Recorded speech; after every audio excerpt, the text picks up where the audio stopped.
Alright, let's step into the world of Restoration comedy, one of the most colourful chapters in English drama. When the theatres reopened in 1660, after being shut for 18 long years by the Puritans, audiences were hungry for entertainment.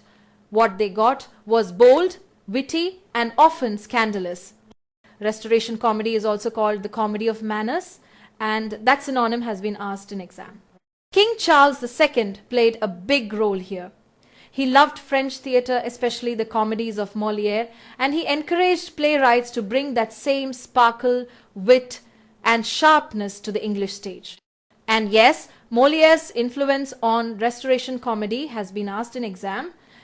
Unlike the Elizabethans, who were restrained by Puritan suspicion, Charles's court welcomed sexually explicit language and plots that mocked social hypocrisy. The audiences themselves were just as fascinating. Restoration theatres weren't only for aristocrats. Servants, merchants, and the growing middle class filled the playhouses too. This mix of audiences has been highlighted in exam. Add to that the excitement of seeing the very first professional actresses on stage, and you can imagine why these plays caused such a stir. Now, let's talk about the famous War of the Theatres between 1695 and 1700. At this point, the actor Colley, Cibber and others accused the company owners of creating a monopoly. Their complaint was sharp.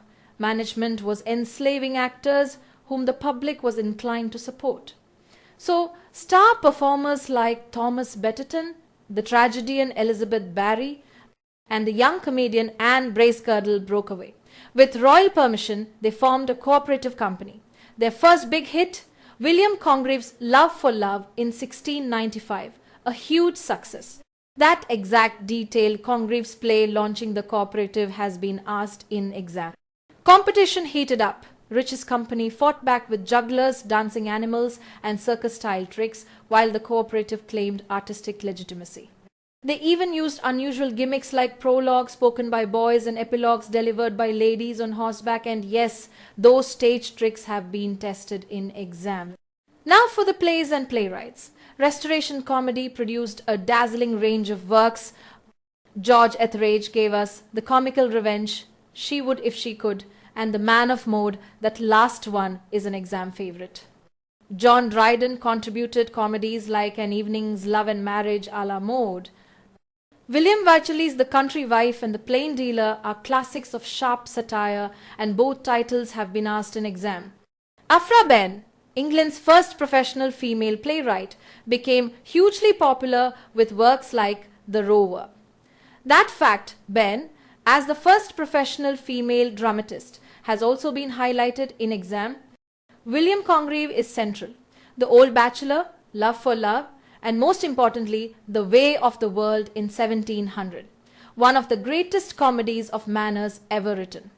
George Farquhar brought fresh energy with The Recruiting Officer and The Bow Stratagem, both exam favorites. And the list goes on. Vanbrugh with The Relapse, Otway with Friendship in Fashion, Southern with The Wives' Excuse, and even Susanna Centlivre, one of the most successful women playwrights of the period, with hits like The Busybody in 1709. So to wrap it up, Restoration comedy means witty dialogue, daring plots, the rise of actresses and celebrity performers, French and classical influences, and unforgettable plays by Behn, Wycherley, Congreve, and Farquhar.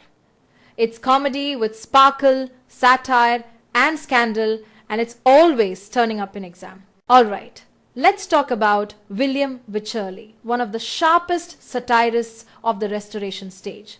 His productive period was actually quite short, but incredibly fruitful. In just 5 years, he produced 4 plays that cemented his reputation. His first, Love in a Wood, came out in 1672 at the Theatre Royal, Drury Lane. This was his debut, and yes, that exact title and date have been asked in exam. A year later came The Gentleman Dancing Master. But his real breakthrough was The Country Wife in 1675. This one's a classic of Restoration comedy, though also very controversial. Why? Because it reflects the anti-Puritan aristocratic spirit of the Restoration age, and it does so with a lot of sexual frankness. Even the title has a bawdy pun on the word country. The plot is wild. The rake Horner pretends he's important, claiming he picked up the condition in France after too many encounters with common women. This supposed impotence, which examiners love to test, is just a trick to seduce aristocratic wives, since their jealous husbands now see him as harmless. The trick itself actually comes from Terence's Roman comedy Eunuchus, another exam point. Throughout the play, Horner nearly gets exposed several times. Marjorie Pinchwife, the naive young wife locked away by her jealous husband, almost spills his secret. But Horner and his lovers always manage to cover it up, leaving the deception running even at the end of the play. At the same time, Wycherley weaves in the marriage of Marjorie and Pinchwife, which is a satire on jealousy and innocence. Marjorie, though meant to be sheltered, quickly learns about London's sexual culture. There's also a secondary plot, Harcourt's pursuit of Alethea, who is engaged to the foolish Sparkish. Despite Alethea's loyalty, Sparkish doubts her and betrays her, leading her finally to admit her love for Harcourt. So, The Country Wife isn't just about Horner's trick, it's also about love, jealousy, and the clash between innocence and corruption. Wycherley followed this with The Plain Dealer in 1677. This is often called his finest work alongside The Country Wife. It's based on Moliere's Le Misanthrope, and examiners love that connection. The main character, Captain Manley, is a blunt, plain-spoken sailor who mistrusts almost everyone except Olivia, his supposed sweetheart, and his friend Varnish. But Olivia jilts him, marries Varnish, and Manley seeks revenge. He sends his page to seduce Olivia, only to discover later that the page is actually a girl in disguise who loves him. In true comedy fashion, Manley ends up marrying her instead. This twist, the disguised page, is a detail that often pops up in exam. Now, how was Wycherley received? His age admired him for his satire. John Dryden praised him, and William Congreve went further, saying Wycherley was chosen to lash this crying age. But at the same time, many condemned his plays for obscenity. That tension, admired as a satirist but condemned for explicitness, is at the heart of his legacy. So to sum up, 4 plays in 5 years, with The Country Wife and The Plain Dealer as his masterpieces.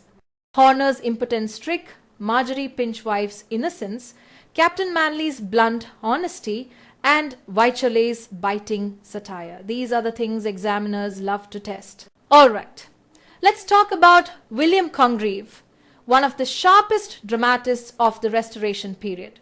If you think of English comedy of manners with its witty dialogue, battle of the sexes, and satirical look at fashionable society, Congreve is right at the center of it.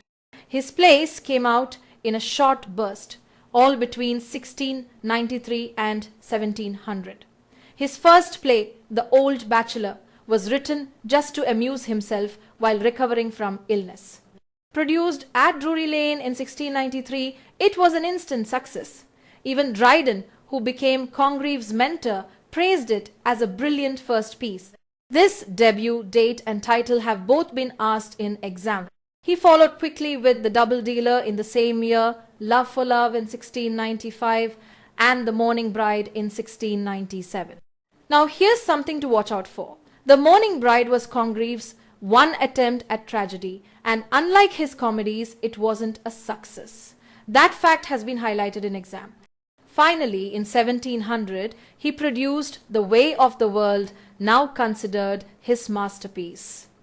But at the time, it wasn't well received, and the negative criticism, especially Jeremy Collier's attack in A Short View of the Immorality and Profaneness of the English Stage, hit him hard.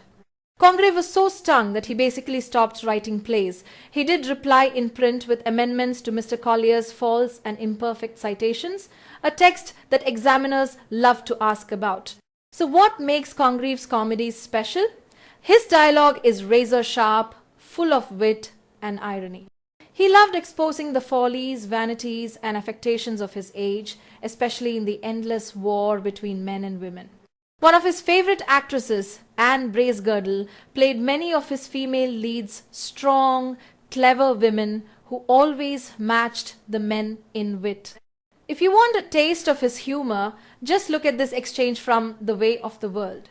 Two gentlemen, Fainall and Mirabell, are gossiping about an acquaintance who's gone abroad. He comes to town in order to equip himself for travel, says Fainall. For travel? Why, the man's above 40, replies Mirabell.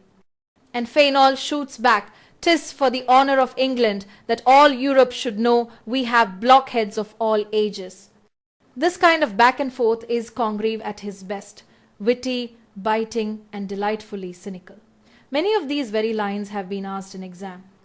Outside the theatre, Congreve moved in fashionable Whig circles and was a member of the famous Kit Kat Club, another exam detail worth noting. So, to recap, Congreve's career was short but brilliant. The Old Bachelor launched him, The Morning Bride showed his failure at tragedy, and The Way of the World gave him his enduring masterpiece. His dialogue sparkles, his satire cuts deep, and his works remain a cornerstone of Restoration comedy.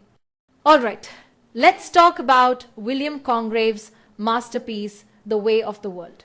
First performed in March 1700 at Lincoln's Inn Fields, London. It's now considered one of the very best Restoration comedies, though, fun fact, when it first premiered, critics thought it was just another immoral play. This premiere date and the play's reputation have both been asked in exam. The plot centers on the witty lovers Mirabell and Millamant. Their marriage, however, depends on one big obstacle. They need Lady Wishfort's blessing. Lady Wishfort despises Mirabell and instead prefers her clumsy nephew Sir Wilful as Millamant's husband. To complicate things further, Lady Wishfort herself is eager to remarry. She dreams of wedding Sir Rowland. But here's the twist. Sir Rowland is actually Waitwell, Mirabell's servant in disguise. This trick has been highlighted in exam, so don't miss it. The play also weaves in multiple affairs and schemes. Fainall, who is Lady Wishfort's son-in-law, is secretly involved with Mrs. Marwood. Meanwhile, Mrs. Fainall, Lady Wishfort's daughter and Fainall's wife, once had an affair with Mirabell. Add to this Waitwell and Foible, two servants who have just married and who play central roles in tricking Lady Wishfort. You can see why this play is so full of intrigue and deception. Now, let's move through the acts quickly. Act 1 opens in a chocolate house right after a card game. This setting itself has been asked in exam. Here, Mirabell confides his love for Millamant while Witwoud warns him about inheritance complications. Mirabell realizes he absolutely needs Lady Wishfort's consent. In Act 2, set in St. James's Park, another detail tested in exam, Fainall accuses Mrs. Marwood of being in love with Mirabell, while Mrs. Fainall admits she despises her husband and starts plotting with Mirabell. Millamant is also upset, showing how reluctant she feels about Mirabell's strategies. Acts 3 and 4 all unfold inside Lady Wishfort's home. Here, the Sir Rowland trick comes into play. Lady Wishfort is duped into believing she's being courted when in fact she's nearly drawn into bigamy with her servant. But Mrs. Marwood overhears the scheme and tells Fainall. Meanwhile, the most famous scene of the play takes place, the proviso scene, where Mirabell and Millamant lay out the witty terms of their marriage contract. This proviso scene is a must-remember for exam. Finally, in Act 5, everything comes to a head. Fainall blackmails Lady Wishfort, threatening to expose Mrs. Fainall's past affair unless she gives him control of her estate. At this crisis, Mirabell steps in with a contract that saves Lady Wishfort's fortune and restores Mrs. Fainall's property. In gratitude, Lady Wishfort consents to his marriage with Millamant. The play ends with wit, order restored, and the lovers united. So, The Way of the World is more than just a love story. It's a sharp satire of marriage, money, and manipulation, and it shows Congreve at the height of his art. For example, remember the premiere in 1700, the Chocolate House in Act 1, St. James's Park in Act 2, the proviso scene, the Sir Rowland disguise, and the final contract that saves Lady Wishfort's fortune. Alright, Let's look at two important comic playwrights, George Etherege and George Farquhar. They both made their names in Restoration and early 18th century theatre, and both show up in exam questions. First, George Etherege. Not a lot is known about his personal life except that he moved in court circles, spent time abroad, and if the stories are true, lived a pretty wild life. Some accounts even say he died by tumbling downstairs while drunk. Etherege wrote only 3 plays, but each is important. His first was The Comical Revenge, or Love in a Tub, in 1664, and this one has been asked in exam. His second, She Would If She Could, came out in 1668. It flopped at the time, but critics blamed the acting more than the writing. His third and last play, The Man of Mode, in 1676, is his wittiest and most polished comedy. This title too has been raised in exam. Compared with William Wycherley's plays, Etherege's comedies are uneven, sometimes clever and lively, sometimes just plain coarse. But when he's good, he's very good, capturing the wit and sparkle of Restoration comedy. Now let's turn to George Farquhar, who came a bit later. Born in 1678 in Ireland, he studied at Trinity College, Dublin, but gave up academics for the stage. As an actor, though, he didn't have much luck. In fact, during a performance of Dryden's The Indian Emperor, he mistakenly used a real rapier instead of a blunt foil and seriously wounded another actor. This accident, which has been asked in exam, ended his acting career for good. So, Farquhar turned to writing plays, and that's where he found success. His first, Love in a Bottle, was staged in 1699 at Drury Lane and received warmly. The same year he followed with The Constant Couple, which was popular enough to get a sequel, Sir Harry Wildair, in 1701. Over the next few years he produced works like The Inconstant, adapted from John Fletcher, The Twin Rivals, and The Stagecoach, adapted from French. But his reputation rests mainly on his last 2 plays, The Recruiting Officer from 1706 and The Bow Stratagem from 1707. Both are considered his masterpieces, combining lively plots, strong characters, and a sharper realism than earlier Restoration comedy. And yes, The Bow Stratagem has been highlighted in exam. So to sum up, Etherege gave us witty Restoration sparkle with The Man of Mode, while Farquhar brought energy and realism to early 18th century comedy, closing his short life with 2 brilliant plays. Together, they show the transition from Restoration wit to the more humane comedies of the next century. Let's start with Sir John Vanbrugh. Now, Vanbrugh is unusual because he was both an architect and a playwright. As an architect, he designed Blenheim Palace and Castle Howard, massive Baroque country houses that still stand as some of England's greatest landmarks. He was knighted in 1714 for his work. But before architecture, he made a name on the stage. Politically, Vanbrugh was a committed Whig involved in the scheme to overthrow James II and support William III. Because of this, he actually ended up imprisoned in France as a political prisoner. Later, his plays came under attack from moral reformers, especially Jeremy Collier, whose short view of the immorality and profaneness of the English stage singled him out as a prime target, and yes, that detail has been asked in exam. Vanbrugh's most famous comedies are The Relapse in 1697, which was written as a sequel to Colley Cibber's Love's Last Shift. This has appeared in exam, so keep the connection clear. Cibber wrote the original, Vanbrugh followed with the sequel. His second original play, The Provoked Wife from 1698, is one of his sharpest works. It satirizes unhappy marriages built on money and lust, with Lady Brute plotting revenge on her drunken husband, Sir John.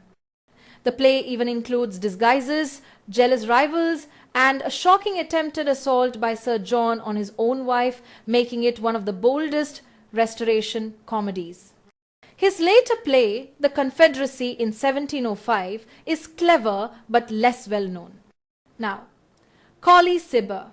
He was a man of many roles, actor, manager, playwright, and even poet laureate. His memoir, Apology for the Life of Colley Cibber from 1740, is a colorful, rambling account of his career. That title has been asked in exam, so keep it in mind. Cibber wrote 25 plays for his Drury Lane company, though about half were adaptations. Critics like Robert Lowe and Alexander Pope attacked him mercilessly for what they called miserable mutilation of Shakespeare and Molière. Pope famously mocked him as a dunce in the Dunciad.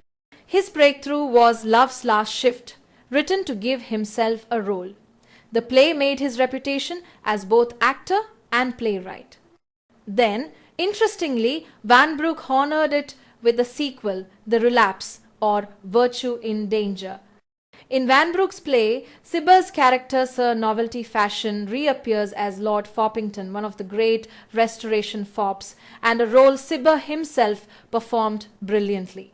Cibber also produced an adaptation of Shakespeare's Richard III in 1700, which became a stage favourite for decades. Among his other comedies are She Would and She Would Not in 1702 and The Careless Husband in 1704. Okay, so picture this. It's March 1698 and the theatres in London are buzzing with witty, daring Restoration comedies. Then suddenly, along comes Jeremy Collier, a clergyman, with a pamphlet that changes everything. The title was a bit of a mouthful, a short view of the immorality and profaneness of the English stage. In this pamphlet, Collier goes after the most popular playwrights of his day: William Wycherley, John Dryden, William Congreve, John Vanbrugh, and Thomas D'Urfey. Yes, those names together have been tested in exam. He accused them of profanity, blasphemy, indecency, and worst of all, of making vice look attractive. His opening shot is memorable. Nothing has gone farther in debauching the age than the stage, poets, and playhouse. Collier's main complaint? That Restoration comedy had abandoned poetic justice. Wicked characters weren't being punished. Instead, they were witty, glamorous, and often got away with their schemes. Plays like Vanbrugh's The Provoked Wife became his prime examples, which is why examiners sometimes link that play to Collier. What's interesting is that blasphemy technically wasn't allowed on stage, censorship was already in place, but Collier dug deeper. He quoted lines, analyzed plots, and argued that playwrights were corrupting audiences by making immoral behavior seem clever. Naturally, the playwrights fought back. Congreve published amendments of Mr. Collier's false and imperfect citations, arguing that comedy's job is not to preach but to expose the vices and follies of humankind. That counter-argument has been asked in exam. John Dennis and Vanbrugh also responded, and D'Urfey fired back with satirical plays like The Campaigners. Still, Collier's pamphlet stirred up real public discontent. Many ordinary people began to see Restoration comedy as indecent. His views lined up with the stricter moral tone of the glorious Revolution period, which was already shifting away from the libertine atmosphere of Charles II's court. Even William III gave Collier protection by issuing a nolle prosequi, basically a legal pardon for publishing the pamphlet. When we talk about Restoration drama, most people think of witty comedies. But the period also produced tragedy, often intense, heroic, and sometimes overblown. Let's walk through a few of the key figures, all of whom come up in exam questions. First, Thomas Otway. His life followed the familiar pattern of Restoration playwrights, full of struggle, ending sadly in poverty. His first play was Alcibiades, produced around 1675. Followed by Don Carlos in 1676.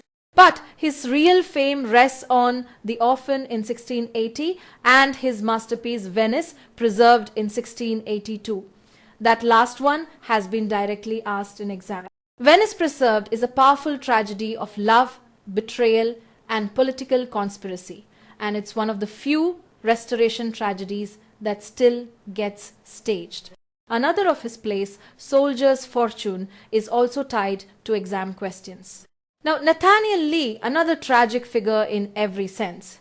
His life was marked by miseries, madness, and alcoholism. But he wrote some memorable tragedies. Nero in 1673, Sophonisba in 1676, and his most famous, The Rival Queens in 1677. This title has been tested in exam. He also produced Mithridates in 1678 and even collaborated with Dryden on a couple of plays. Then we have Elkanah Settle. He is mostly remembered today because Dryden attacked him, which gave him more literary life than he might have earned on his own. Still, in his time, he did find popularity with a heroic play called The Empress of Morocco, published in 1673. John Crowne is another Restoration dramatist who crossed swords with Dryden. Crowne's best-known works include Caligula from 1698, a heroic tragedy, and Thyestes, written in blank verse. Thyestes in particular has been raised in exam. Crowne also wrote comedy, like Sir Courtly Nice in 1685, but tragedy was his more serious legacy. Finally, Nicholas Rowe. He came a bit later, born in 1674, and during his life he achieved real prominence, even being appointed Poet Laureate in 1714. His tragedies include Tamerlane in 1702, The Fair Penitent in 1703, another exam favourite, and Jane Shore in 1714. Dr. Johnson later remarked that Rowe's reputation came from the reasonableness of his scenes, the elegance of his diction, and the suavity of his verse. That quotation has also been asked in exam. So when you think Restoration tragedy, keep these names in mind. Otway with Venice Preserved, Lee with The Rival Queens, Settle with The Empress of Morocco, Crowne with Thyestes, and Rowe with The Fair Penitent and Jane Shore. Each name is exam material, and together they show that tragedy in this period was just as lively as comedy, though often with more misery both on and off the stage.